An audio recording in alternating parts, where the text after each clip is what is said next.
right. So, welcome everyone to the Release to Reawaken Summit. I'm Rachel Sims, and I'm the host of the summit we'll be having together for the next week. And today I'm joined with Angell Deer, who is a incredible shaman and healer who I have gotten to know over the past few years. Angell, thank you so much for being with us today. Well, thank you for inviting me, sister. It's a pleasure to be with you. Thank you. Yeah, and when we decided to put together this summit, we, of course, are going through this really potent shifting time in our world. And there's a lot of people who are feeling the shifts of energy, and of course, being home and quarantined. And being more alone for some of us more than ever, right? So being home, not being able to physically connect with others, especially if you're living by yourself and not in close proximity to people, really feeling that aloneness and feeling that call deeper within to step into the power more, really start to align and recognize the potential that really lives within, and to recognize that once the world starts to open up again, having those questions sort of come to the surface of, how do I want to go back into the world? Who am I truly? How do I want to lead this life? What is this life, right? There's a lot of questions that are sort of coming to the surface. And, it's very prominent and potent for a lot of people. And so this summit is all about, tapping into that inner self and recognizing that the way we have to come back into the world isn't how we've learned in the past. It isn't, we don't have to come back into the real world or into the world being who we were, having those worries or those fears or those anxieties or those masks or, all those limiting beliefs that we had. We are creators and we are powerful. So knowing that we can step back into this world in a different way. And so Angell, he's going to tell us a little bit about his story. But before we get into that, Angell, I want to ask you what personal power means to you. Personal power. I mean, to me, it's how much you can be in your heart, independently of what's happening around you in the world. And not just right now, but in general in life. Someone was asking the other day a question about where is a place in the world that you would love to live? And my answer was in my heart. That's where I want to live. And sometimes it's difficult, and I recognize that, wherever we are today and whatever is happening to us, it's maybe even more challenging for other people than some, because we don't have maybe tools, we don't have maybe the right community, and maybe we have a lot of trauma, whatever it is. So we have often defined our power over, others, how much more money we have, or how much more knowledge we have, how much more bigger job we have, or things we have accomplished. But I think if one thing that this pandemic is showing us is that the true power is where our elders have told us to look, which is our heart. And it's hard because we often get distracted and get in our mind and get fearful, and it's not new, the pandemic is just amplifying everything. We're in a big amplification of what's to be looked at. And it's very easy, however spiritual we are, even if I don't really use that term, I don't define myself as a spiritual person, I'm just trying to be a good human being. Can we be in our hearts? Can we stay connected with ourselves and with the others? It's so easy, to start getting angry and separate and point fingers and finding who is guilty and who is evil in the world. And I don't believe in any of that. I believe, what my elders have told me, which is the path is all about going within. So that's where the power is at the end of the day. Yeah, and it's something that, I believe, and I believe that you believe as well, that we all have that power, and it's been with us for as long as we've been here. And I think that given the society that we've lived in and the things that we've been told that we have to do to live in this world and what we should be doing has really sort of limited some of that power, right? Because we think we have to fit in a certain shell and we have to act in certain ways and we have to follow a certain path. And so that power has always been there. But like you were saying, it's just really amplified now, right? It's really amplified some of those questions about how do we tap into the heart and how can I tap into that power, right? Because I think, as a lot of us see, given the circumstances of everything, there's a lot of feelings of powerlessness, right? So that's another thing I wanted to talk to you about is how do we step into our power? How do we even begin to step into our power if we're finding that we feel very powerless in the situation? Yeah, it's a very good question. Well, I think first we need to recognize that um, we feel very powerless often because we've put our power into the hands of others and into this house of cards, which is this society we've built, which is very fragile. And we can see now this house of cards has just collapsed or is collapsing.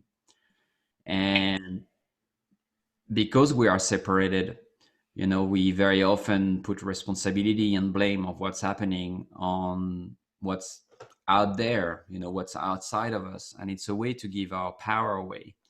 If I am not responsible for what's happening to me, but if someone else is responsible for it, and there's nuance to that, obviously. Sometimes we are in a situation where we are, just victims, and that happened too. But very often, we just try to put the responsibility somewhere else. And I think it's a time that we all become accountable for what's happening. We all have a responsibility in what's happening today. We all, through our way of life, our way of consuming, our way to connect to our lands, our way to disconnect maybe from our elders or our families or our communities, we all are responsible for some of the pain that's happening in the world. And so the first step in reclaiming our power is to recognize that we have power and not putting it out there. So if I keep pointing fingers, I'm going to keep giving my power away. It might feel good for a minute to be angry and to think that I know more. But the reality of it is that I'm giving away my power and I'm giving away energy that I could turn inward to use for what really would be the most beneficial for me right now. Because all that energy that I use to point fingers, either to a leader, to a certain ethnicity, to a country, to a certain individuals, whatever is happening and whatever we think is, the wrong in the world, why don't spend that energy in being the change, in taking action in my own life. And that's going to create more suffering. That's going to create some more suffering in others. That's going to therefore create more suffering in myself. And I'm never going to find my power if I keep looking left and right. But if right today, right now in that moment, I realize that I have a power of choice and I can decide what to do, whatever my situation is, that I have some options here. There is a reclaiming of power. And obviously, if you are a refugee today, if you are an immigrant that, live in a very difficult situation, if you are an inmate in jails, if you are one of those, immigrant worker in the meat packing plants in the US or in other countries, maybe your power, your self-power is very limited. Maybe obviously, there is very little choices that you have and you can make. But, with the right support around you, you can probably start cultivating something else. But I want to be careful when I say that always, because it can be always felt like a very privileged uh, white look at the situation and say, well, you have power, you can create your own reality. When I hear that, I don't think it's always true. Yes, we do create our own realities. That's very true in many ways. But also, sometimes we're also victim from the system we're in. And that's when coming together can be useful, because there will be less suffering, obviously, if we would all take care of each other in those situations. Yeah, I'm actually really happy that you brought that up, because I think there's a few points I want to touch on that you mentioned. I think there can be a negative connotation to the word power, right? I think power has been used in the wrong way for so long that there's almost sort of a resistance to power for people, right? There's sort of an idea that, oh, if your power, if you want that power within yourself, you must be evil, or you must be, there's a negative connotation to having that power. But that's part of why we need to reclaim that word and speak on this and recognize that power isn't that, right? Power's when you can fully feel within your heart and feel aligned. And the other point that I want to touch on that you mentioned, that is this idea of not pushing out so much shame and blame to other people in giving away your power, but it also creates more divide, Mm-hmm. right? And when you can reclaim your own power, it actually helps to empower others. So it's not only helping yourself, but it really helps to empower the collective. And I think that's a really key thing to touch on, because it's not just about us, right? Of course, having power and feeling really good within yourself and good with your life is very important, right? Mm-hmm. But as a collective, we're all here to support each other, and we all have a part to play, right? We all are a key to supporting one another. And so as we can support and empower ourselves, it does the same for so many other people, and it helps to unify us. It helps to bridge that divide. Yeah, and it's true that ultimately, even if really the ultimate power that we have is love and our capacity to still love when it's hard to love. It's hard to love a world that is so dysfunctional. It's hard to love people sometimes that are very much in pain, and expressing it through angers and separations. Uh, but it's not coming from me. But I would say, with great power comes great responsibility. So if your power is because, I don't know, you're a powerful CEO and you have access to a lot of resources, the question is your responsibility. So what are you going to do with it?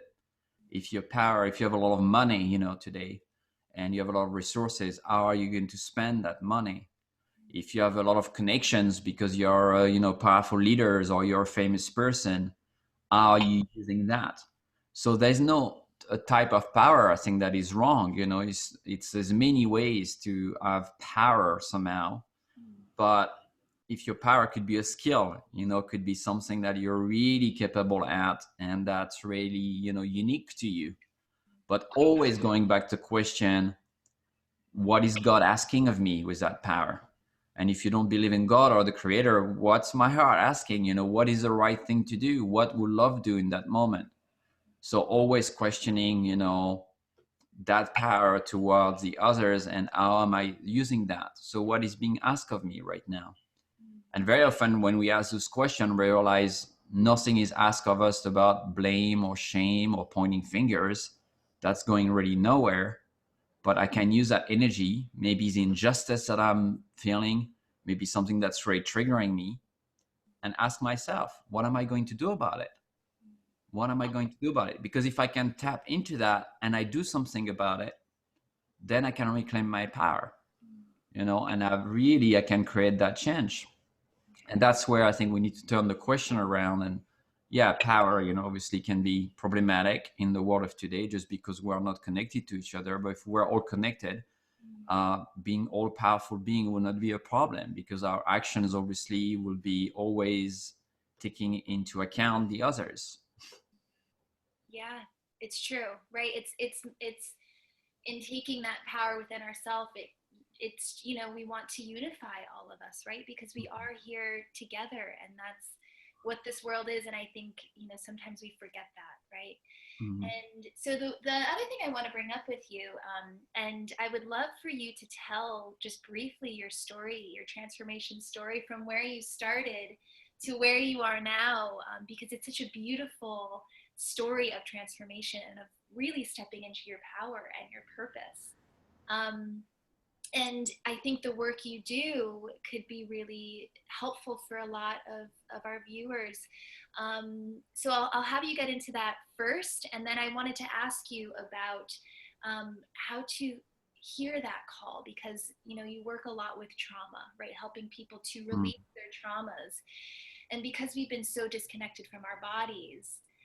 Because of those traumas, sometimes it's hard to discern what's our heart calling and what's actually a fear response telling us what to Mm. do, right? So why don't you first tell us a little bit of your story, and then we'll get into some of the trauma work that you do. Yeah, I mean, I don't know if my story is that interesting, but I'm happy to share about I it. think, I think it's incredible, Angel. It's I think just, it'll really inspire a lot of people. yeah, I mean, I used to be in the corporate world for many, many years, almost 20 years, being running big companies or running my own businesses. And I've started, businesses from scratch, and I ended up having, a few hundred employees and raising a lot of money for it. And being in that game of success and of power, a different type of power. And over the years, as I was in that system, very quickly, in fact, I think I started to feel the pain of not really looking at a deep fulfillment in my life. Like meaning was missing a lot. And as time went, and as I climbed the ladder, this corporate ladder, this ladder of success, of corporate success, uh, more and more I realized there was a lot of pressing questions that were not answered by what I was doing. Inequality in the world, people suffering, definitely suffering within myself with that type of life. A lot of dysfunction, in my relationships and around me. And yeah, at some point, I arrived to a place where I didn't want to be that person anymore. And at least I didn't want to look in 20 years from now, look back and having nothing's changed really, just being in charge of a bigger company or having more money and all of that. And really realizing, oh, that's not really what life is about. And that question really was haunting me. Um, Came to a point where, I started to really question everything I was doing. Uh, and also asking myself, then what? What is next? And to be honest, when I left that world, I had no idea what was next. I didn't know I would be doing what I'm doing today. So there was a big part of it that was a leap of faith. There was a big part of me that was in fear and resisting. But there was this growing part in my heart that was telling me I was going to be okay, that there was something better here for me. And so I just took the leap at some point, and it took many, many years to take that leap, many, back and forth.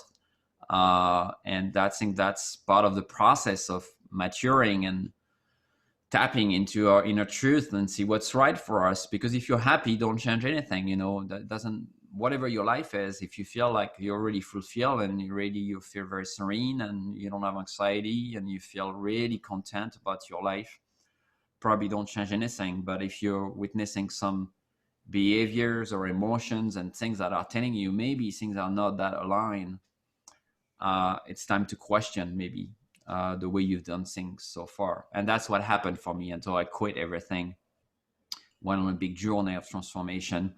That started before I quit, but that was kind of accelerating and I ended up, doing what I'm doing today, which is working with nature-based practices and plant medicine and ancestral healing and teachings and trauma work using those very ancient techniques. And that felt really right to me. That felt really aligned, you know. But I definitely had no plan. Not that I have a lot of plan for the next 5 or 10 years either. I'm just trying to follow more and more what my heart is telling me in that moment. And it's like a muscle, you know. It's something you have to develop. It's like going to the gym, you know. If you go to the gym once a year, it's not going to develop very much. But if you go every day, there's a chance that you're going to be good at whatever you're doing. So it's a process, you know. It's definitely a journey, and I'm on that journey, and I feel very grateful I took that leap, you know, many years ago. And I'm quite excited about what might happen in the next, you know, 5 or 10 years, where this will lead, you know, what kind of community we are going to create all together, what kind of world we can birth. And the task is immense, you know. And I think that task being immense, the amount of work we need to do on ourselves and the amount of commitment we're taking with that work is very important. Because, you know, I'm not doing that really for me. I'm doing that for the future generations. I'm doing that for the people in suffering right now. I'm doing that for my families, you know, maybe if I have children one day, for my children, you know, really for what's coming next.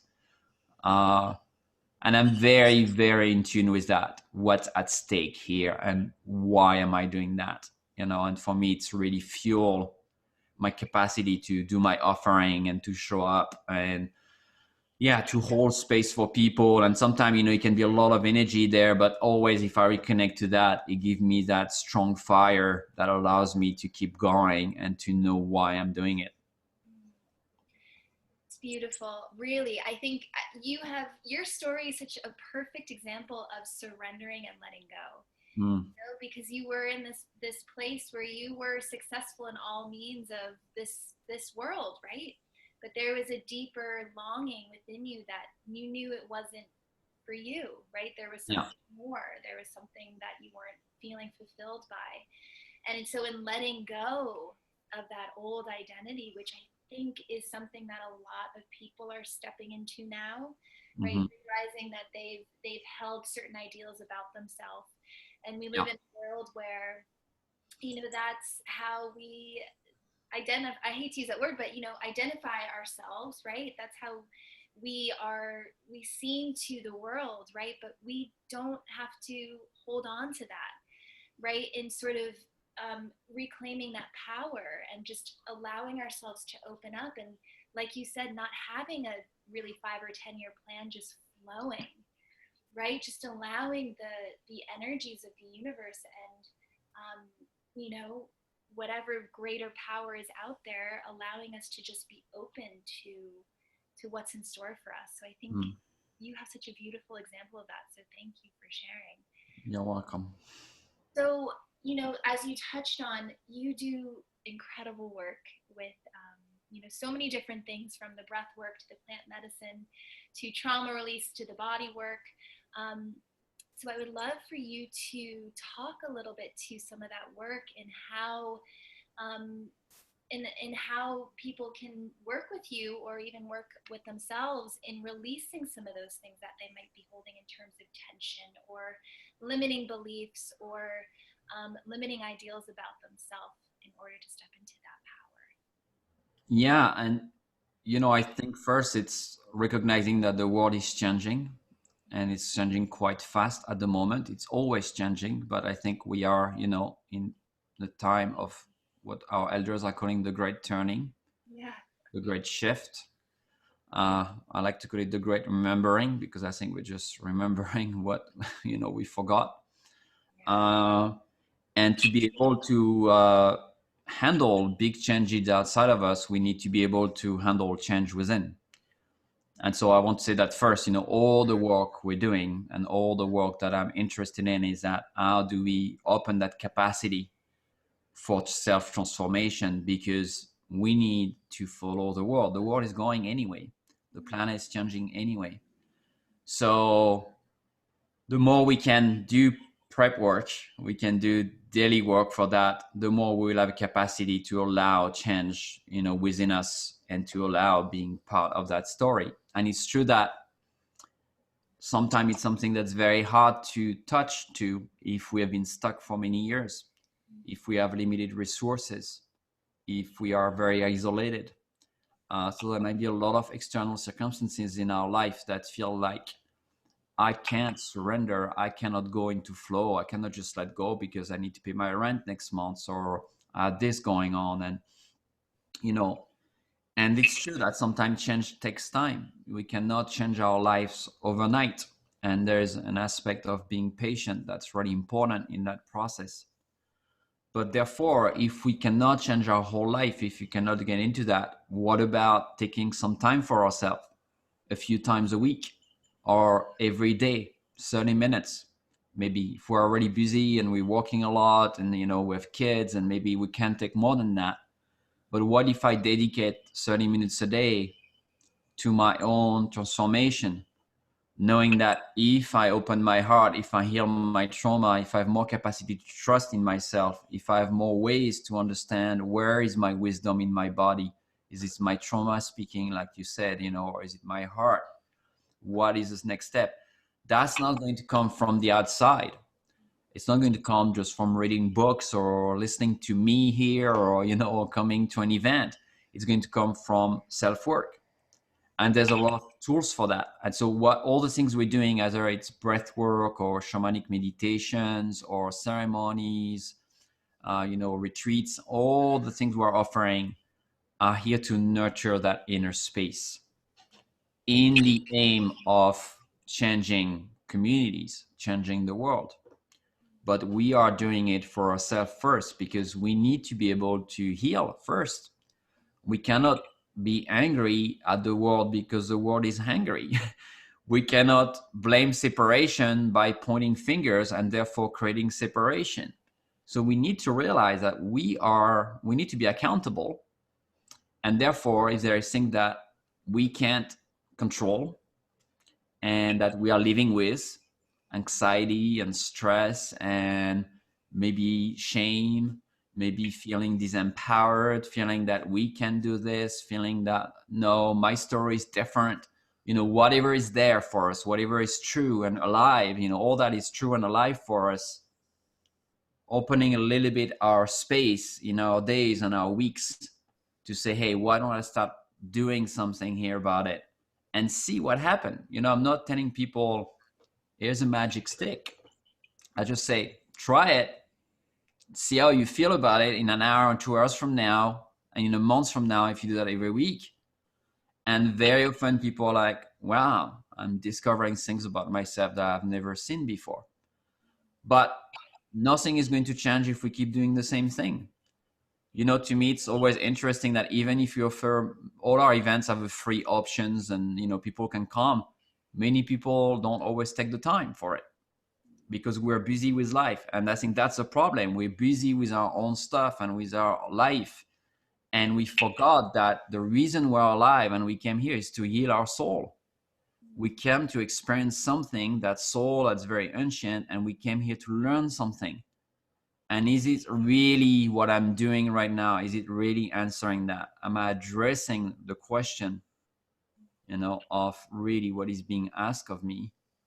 And very often people, when you dive a little bit, they're not really addressing that because we are so tense. We are so stressed. We have so much anxiety, or we are so separated, or we are so afraid, and we live in scarcity and in greed, wherever side of the scale we are, that we are trying to keep things as they are and keep whatever we have, or basically be in this disempowered situation where I don't have anything, and that's just the way it is. We don't really often believe we can change.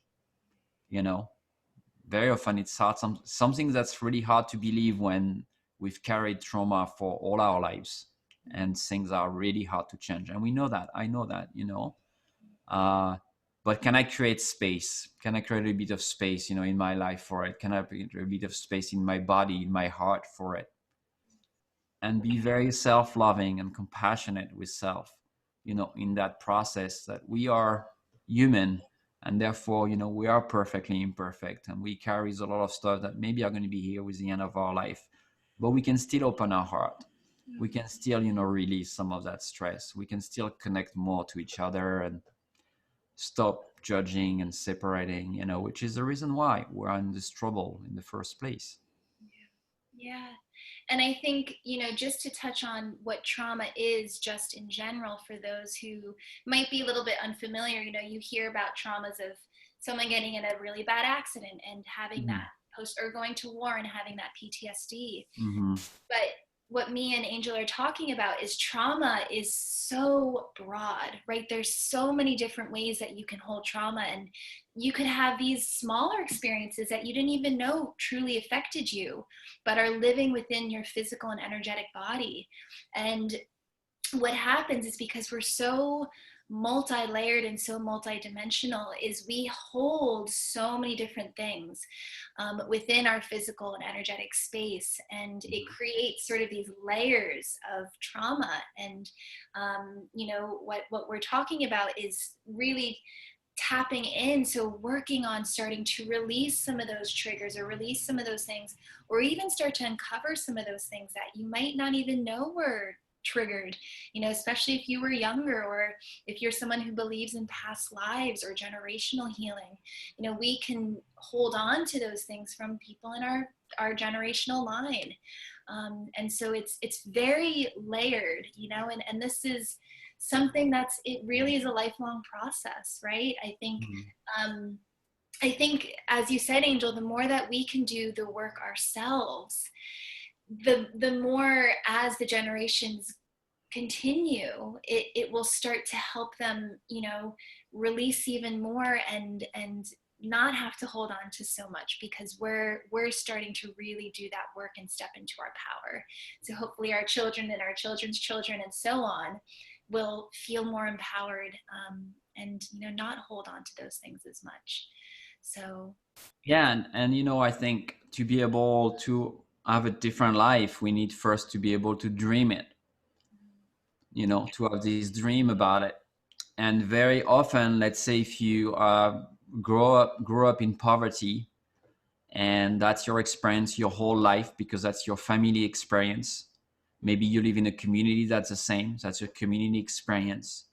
It's very hard to dream of something different, to put another idea out there that is there. And I don't mean that there is no challenges in it, but to create new worlds, you know, we need new stories. And to create a new me, I need a new story about myself. And it always starts in the creative process of the mind and the heart, of daydreaming and dreaming of possibilities, you know, and having ideas what it could be. And it can be hard. And I feel that a lot of those practices, those ancient wisdom practices, they help us to dream. They help us to open our heart, to imagine something different, to see other possibilities. And that's a good ground to start. You know, it won't resolve everything, but at least you have something that you can imagine. And every great change in the world started in someone's mind. Someone had this idea of something maybe that seems really crazy, that seems really impossible. All of them, from scientific discovery of new world to new paradigm, you know, it was first living inside someone's heart and head. And very often those people didn't have the powers, the money, or the community to do it, but they had such a vision, you know. And creating that new vision is really important, especially when the world we are in, which is the story we bought into, is collapsing. So we're here and this story is collapsing. We don't really have a new story yet. We don't really know what the world is going to be tomorrow. So we need the collective and the individual power of dreaming and imagination to be able to tap into something else, you know, and then we can start create from there. I think that's really important, you know, and part of the process of self-transformation. yeah, and I think that's very big in shamanism, right? Is the power of utilizing the imagination as almost a tool, right? Mm-hmm. We've done a few shamanic journeying together, and it's so incredible what it does. You know, if you've done any sort of journaling or journeying sort of meditations, is it really takes you into the subconscious and can even take you to other places, right? But it utilizes the power of that imagination and of the mind to create. So it's something that's important to remember, that we are creators. And I think that's part of what society has sort of downplayed, is that we're not in control, but in reality, we actually are in control. Yeah, and also, in shamanism, really, we don't think imagination is imaginary in the sense of the world. We just believe that we tap into another reality. Yeah. So dream is just another reality. Shamanic journeying is just another reality. And so we go into that other reality that exists in that moment too, somewhere else. We bring back the wisdom and the messages from it, and we infuse this reality, that other reality, with it. And then we can guide our life toward that other reality. But, it's as real as this one that we experience right now with our eyes open in front of our computer. Yeah. It's just a different reality. And, you don't have to believe in it. If you just say, well, it's just a dream, it's just an idea, great. Every great change in the world started with a dream, with an idea, someone's mind. Someone dreamed that the world would look different and invented something, did something about it. So that's really important to connect to that. And that's our power. We're tapping into something that's very nurturing. There's something quite beautiful about that. And it calls us into action, which is really important. So if not, we just sit there and wait, and then we give our power away. But if we can tap into that, it was like, okay, what am I going to do about it? What this things told me, can I do something about it? And we always have a choice. Always have a choice there. Yeah, and I always like to say, even if you're in situations where you feel very out of control, right? There's things in your situation, wherever you are, where you feel really, maybe that powerlessness or that out of control. The one thing to always remember is you always have control of the energy that flows through you, right? So, and when I say that, I mean, you can change your perspective to recognize sort of the blessing or something to be grateful for, whatever situation you're in. So when I say, you can change the energy that flows through you, maybe instead of going towards this sort of negative or harsher reality, you can really imagine. So again, using your imagination, but fully tapping into that power and realizing, okay, there's things outside my control that, that's just the way of life sometimes, but I have the power within myself to choose how I react to it and choose how I feel, right? Because that's something that we can never lose. We can't ever lose our choice in how we feel, right? I mean, yeah, if we really look carefully at our world around, very few things are under our control. Yeah. Life is not. We don't know where we're going to die. Mm. Our partner or loved ones, husband and wife, we don't know. Maybe one day they're going to go and decide, to find someone else. Our parents are going to die. The world is going to shift like this overnight. Maybe there's things we could have done, but right now there's a lot of things that are not really under our control. The Earth is going on its course through space with its own life for billions of years. We are very, very recent in the Earth's history, and we might be very temporary, or we might be here for a long time. We don't know. So really, when we look at the core of things of life, like being alive, like even people around us, many things we don't control, even the things that are very, very precious to us, So, like you said, then the attitude that we go about life is something we can cultivate differently. I can decide to be angry about something, or I can decide about doing something about it. I can be angry about anybody in the world, but what am I going to do about it? Because that's really the question. Angry, like I said, pointing fingers is giving power away, but deciding to do something, then that push me towards accountability. And that may be something that I don't want to do because I've given my power away so many times that it's so much easier for me to just point fingers and putting blames all around.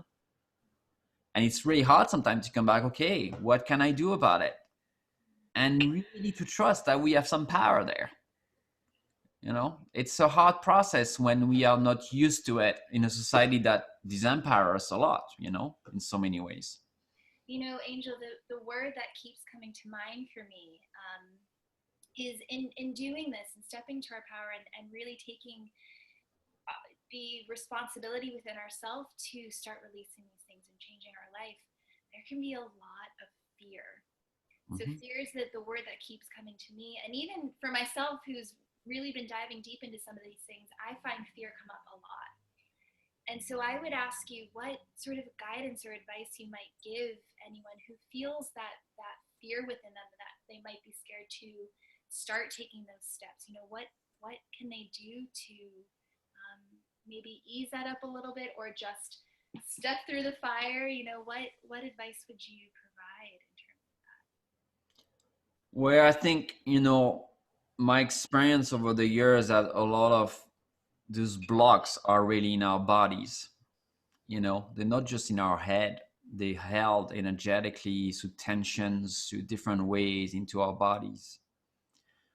And for me, I've found like breath work, for example, you know, is a really powerful way to start accessing some of those blocks by bypassing the conscious mind, because we don't even know where to start most of the time. We don't even know how to go about it. Do I do that first or do I do that first? You know, is it because of this or because of that? The conscious mind sometimes doesn't have all the answers. So breath work, like some type of meditations, you know, some ceremonial work can allow us kind of start bypassing the mind, the conscious mind, going to more unconscious part of the body, which is most of our bodies. You know, if you think about it, most of our body lives in the unconscious outside of the mind. You know, digestion, heart beating, breathing, renewal of cells, growing bones and skins and hair. Most of our body function completely autonomically, like completely autonomous. So a lot of the wisdom is there, and the body knows what to do. We don't need to tell it what to do. So I think a lot of techniques out there of healing or self-realization and self-transformation are very much about tapping into that altered state of consciousness, or going into a state that is maybe not directly the state that we are speaking right now. From dream work to breath work to creative work to, you know, circles, there's many ancient practices that knew that is something that we need to cultivate, because it gives us access to more information, more tools for transforming our lives, you know. But for sure nothing will happen if we keep going with our life as it is. We just listen and don't do. You know, we need to start acting and starting doing something different. And it could be just a little daily practice with breath and body conscious, you know, just closing my eyes and breathing in my body and just feeling my body, every part of it, like a body scan, you know, head to toes, and feeling what I feel, what I don't, maybe part I don't, part where there is pain, part where it's numb. And even that we can resist. Even that we might not want to do it every day. Even that, like, we might feel a little bit shaky and like, because we don't know. You know, it's like opening a box that we've never opened, and we know maybe something, there's some monster in it that we haven't never looked at it.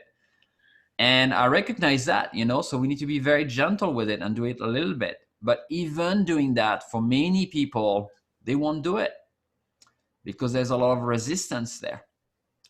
And then, well, they might do it in a month, in a year, in 5 years, or never, you know.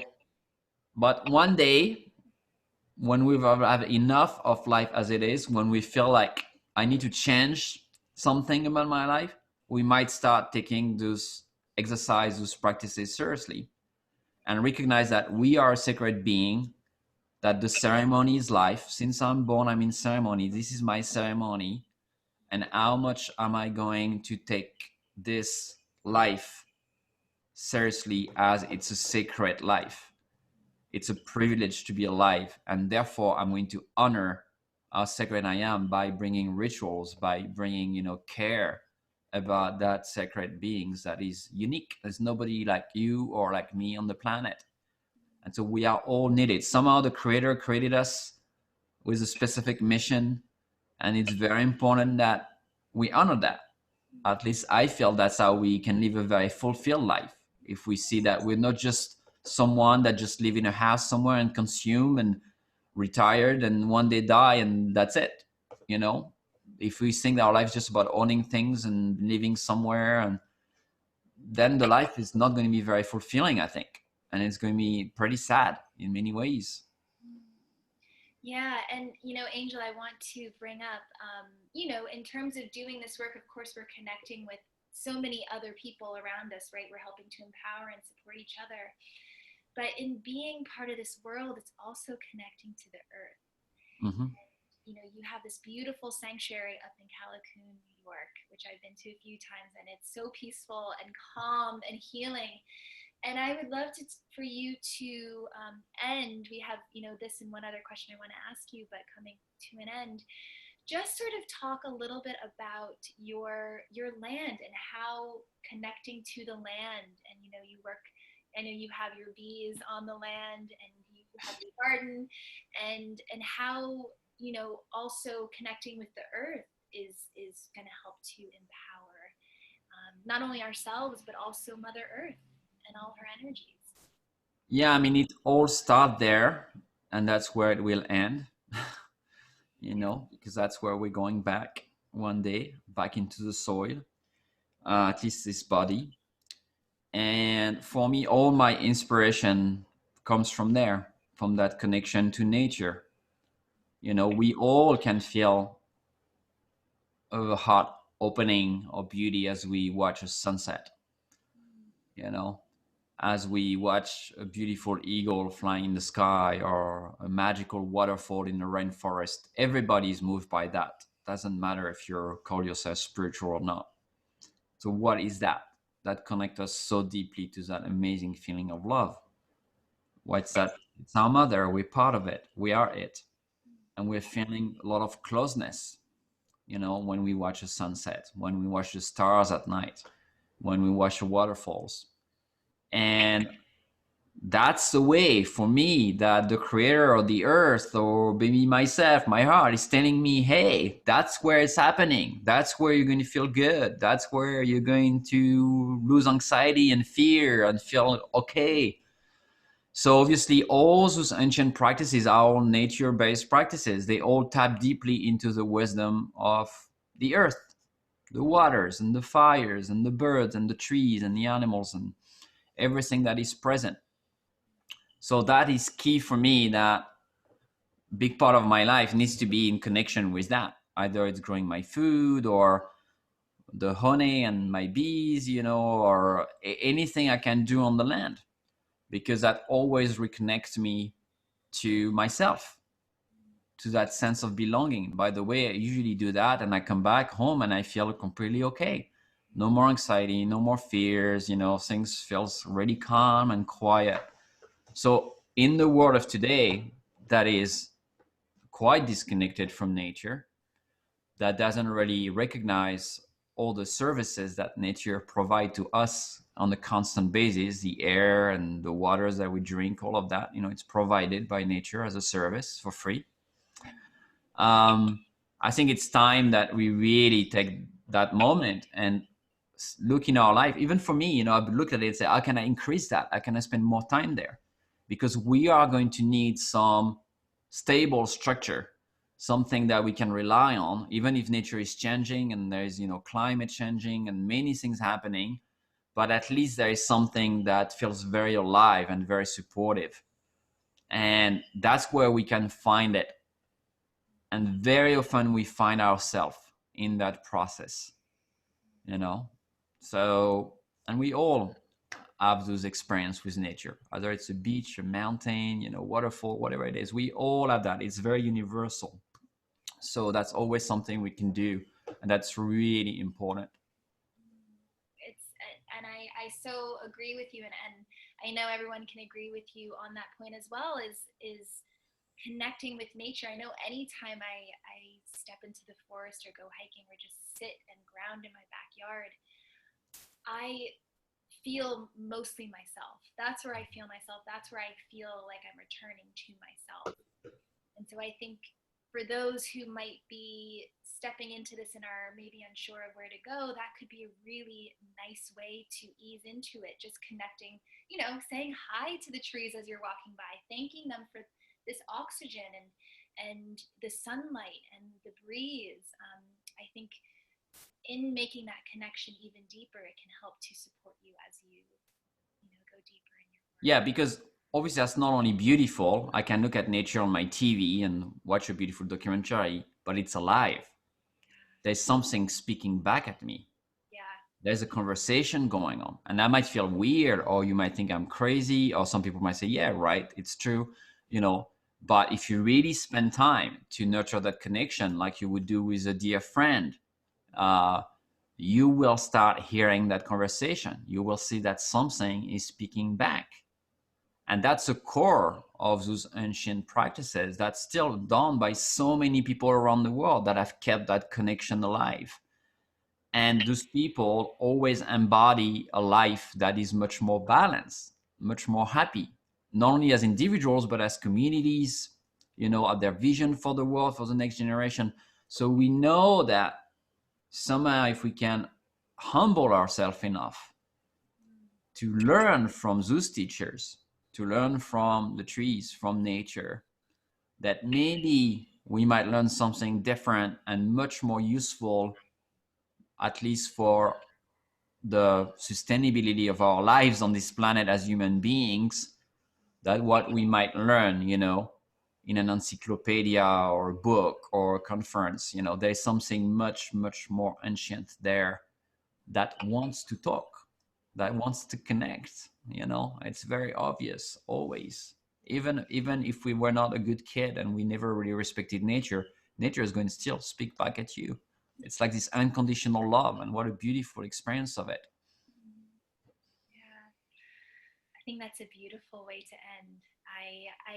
Yeah, it's as we've gone through our conversation, as you can see, there's so many different ways that you can start to tap into that power. And I think that's the beautiful thing in this kind of healing work is you can sort of pick and choose from whatever truly works for you, because we're all individuals and we all have different needs and things that are going to be most helpful for us.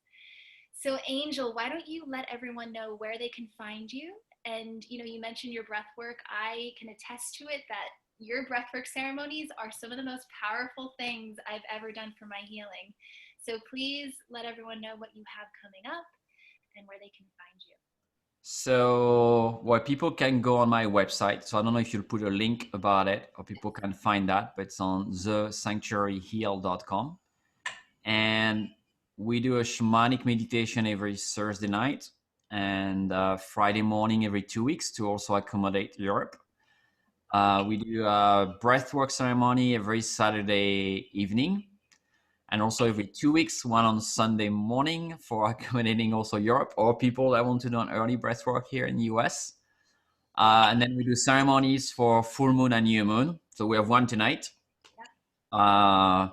And then, different workshops. And, I'm going to launch a class on rituals, like a 6 weeks class that's going to start probably in June, to really bring rituals in people's life. But it's going to be a kind of a 6 or 7 week class course every week. And we're going to go through each type of ritual and each elements. And so really going deep in it so that people have all those tools.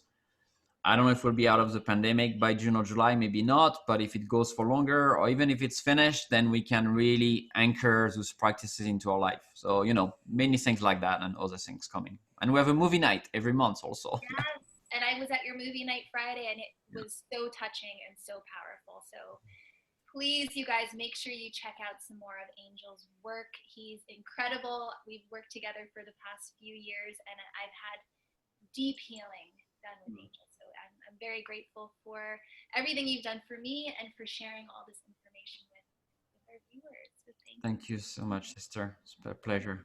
Thanks, Angel. And we'll see you guys soon. Yeah, thank you.